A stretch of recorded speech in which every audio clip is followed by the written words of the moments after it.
Hemos comentado desde muy temprano un análisis de María Clara Posada sobre el tema de la incursión en las redes sociales, pero sobre todo la proyección del proyecto político del presidente Petro a través de influenciadores, y cómo los números que presenta María Clara Posada hacen ver que es un trabajo muy serio, un trabajo de mucho tiempo, y que ha logrado posicionar el proyecto político del presidente en millones de personas desde las redes sociales.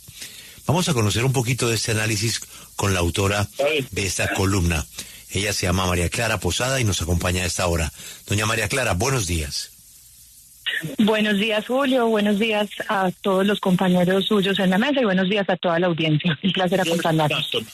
Doña María Clara, Alberto Casas conoce perfectamente el origen y el sentido político del diario La República y del diario El Nuevo Siglo. Y nos decía que es imposible que una persona pueda escribir en esos dos periódicos. ¿Usted cómo lo logró? Julio, lo logré, pero ya solo estoy en El Nuevo Siglo. Lo logré, yo creo que porque les parece interesante lo que planteaba, pero ya solo estoy en El Nuevo Siglo porque ahora empecé a escribir también en El Colombiano, y en La República necesitaba ser exclusiva.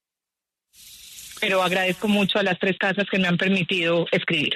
Imagínese, escribir usted en la casa de doña Berta y en la casa de Álvaro Gómez al mismo tiempo, me parece un éxito del contenido de su columna. Mire. Pero de eso se debería tratar, ¿no, Julio? Que todos podamos hablar y que todos nos podamos escuchar, ¿cierto? No sé si en RCN me van a querer dar empleo en este momento. No estoy seguro, pero ojalá. Pero vamos a lo importante, que son los números que usted publicó. Realmente es impresionante la manera como se ha establecido esa telaraña de contactos, pero sobre todo de números tan importantes que terminan influenciando. Y ya hemos visto en otros países el éxito en las urnas del efecto de las redes. Esto, para llegar a hacerlo en los números que usted indica, que me imagino los tiene contrastados, vale mucha plata. ¿De dónde salió esa plata? Julio, este es un ejercicio que no viene de hace pocos meses. Esta es una estrategia que la izquierda radical, hoy también, liderada por el petrismo, pues viene desarrollando desde hace muchos años. Entonces, como bien leía usted en el artículo, se han establecido unos mecanismos de apoyo donde sectores empresariales pues prestan, respaldo financiero a estas estrategias, y hoy con el poder del gobierno, pues hay muchos programas que, si bien deberían responder a intereses de política de gobierno, están respondiendo a intereses de política electoral del gobierno de turno. Sí, pero cuando se habla de bodegas, genérico, bodegas hay de todos, y bodegas están financiados por todos, y los partidos en Colombia y a nivel internacional eso lo hacen permanentemente. ¿Cuál es la diferencia entre las bodegas de un lado y las bodegas del otro? Las bodegas de un lado y yo lo que creo hoy, me está hablando Félix, es que la diferencia es que hoy se está pagando con recursos públicos, y cuando usted empieza a involucrar el recurso público en la comunicación de una ideología, pues está engañando el propósito para el que fue elegido, que es para gobernar para todos los colombianos. Entonces esa es la diferencia. Pero yo quiero que vayamos un poquito más allá. Y es esa situación que usted pone sobre la mesa y genera una inquietud, y es el alcance de los órganos de control sobre ello.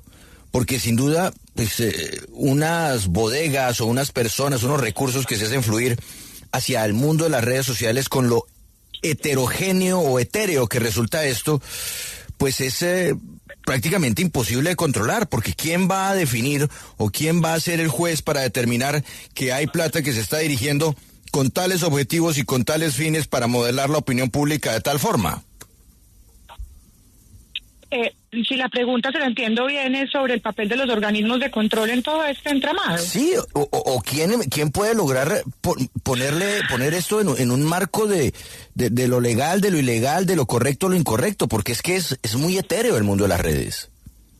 Claro, y en un Estado de Derecho deberíamos tener una división de poderes que nos permita que haya pesos y contrapesos, ¿cierto? Y ahí entran de alguna manera todos esos organismos de control que usted menciona. Lamentablemente, en lo que va a correr este gobierno, lo que hemos visto es que tenemos unos organismos y con contadas excepciones muy valiosas, pues que terminan sirviendo a los intereses del gobierno. Entonces, hoy, pues nadie puede establecer esa diferenciación en el sector público y nos toca recurrir, como lo hicimos en la columna, a estudios privados y juiciosos de personas que están preocupadas, pues porque los recursos que, como le dije al principio, son de todos los colombianos, estén usando con fines electorales, que es el único propósito de esta estrategia.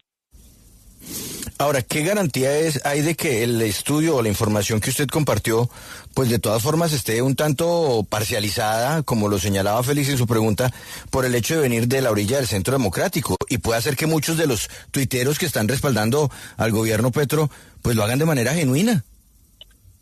Ese es un desconocimiento que tiene una única base, que es la ideología, ¿cierto? Yo creo que yo no podría usted garantizarle que el estudio que hizo el doctor Graniel Briceño es absolutamente certero, pero lo que sí le puedo decir es que los estudios que él ha hecho, como los estudios que ha hecho su compañera de trabajo, Paula Bolívar, han destapado gran parte de los escándalos de corrupción de este gobierno y nos han hecho reaccionar a los colombianos.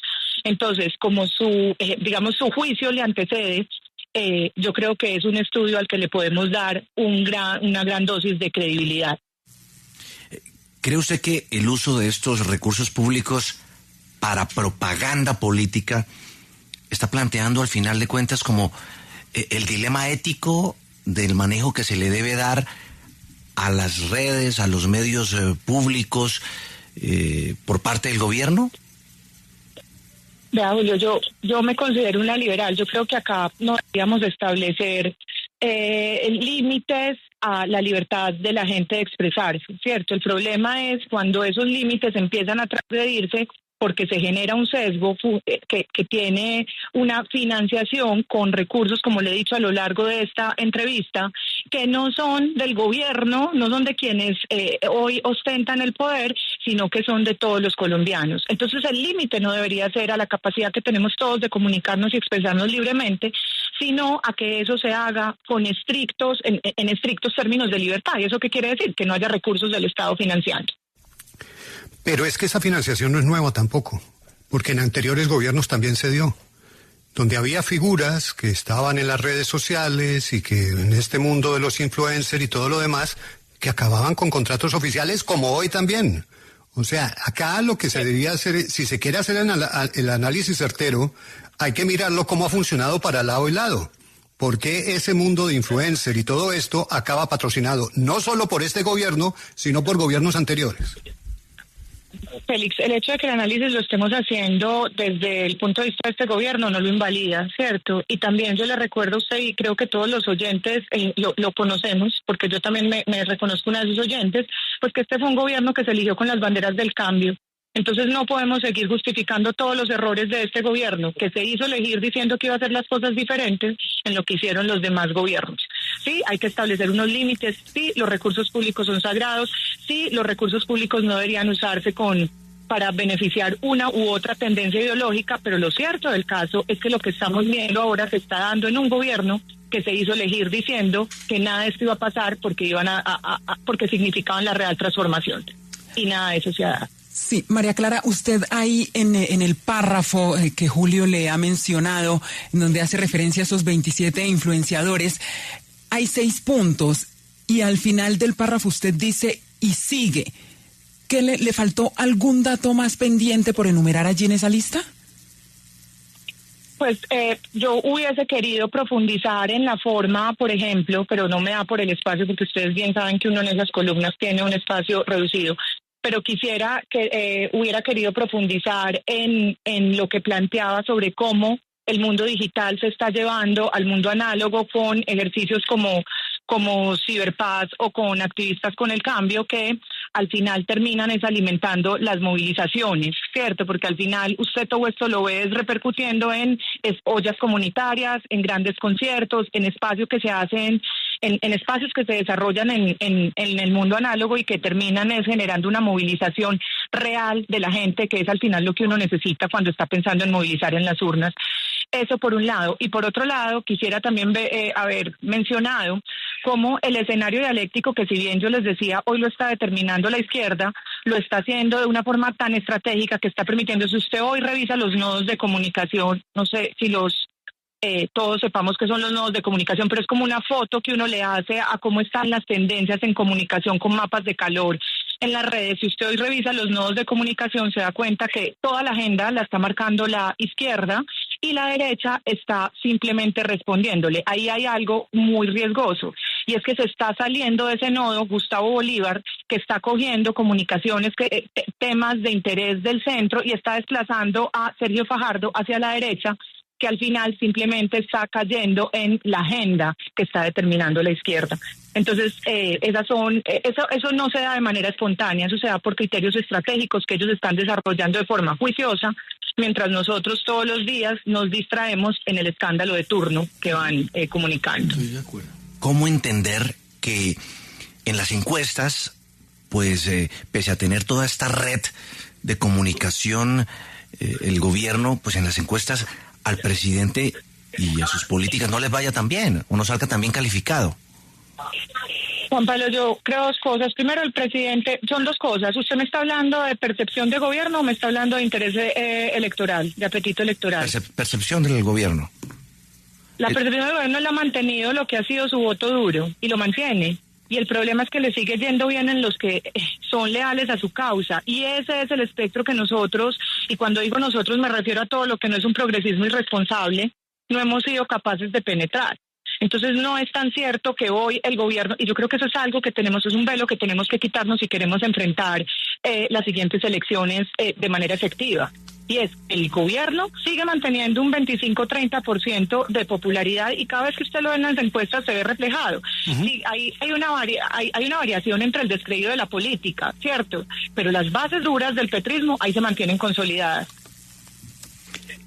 Pues comparto muchos de sus opiniones y creo que de lo que usted ha dicho se puede deducir que el petrismo pueda continuar su poder para ganar las próximas elecciones, aunque sea solo con el 30% fuerte al que usted se refiere.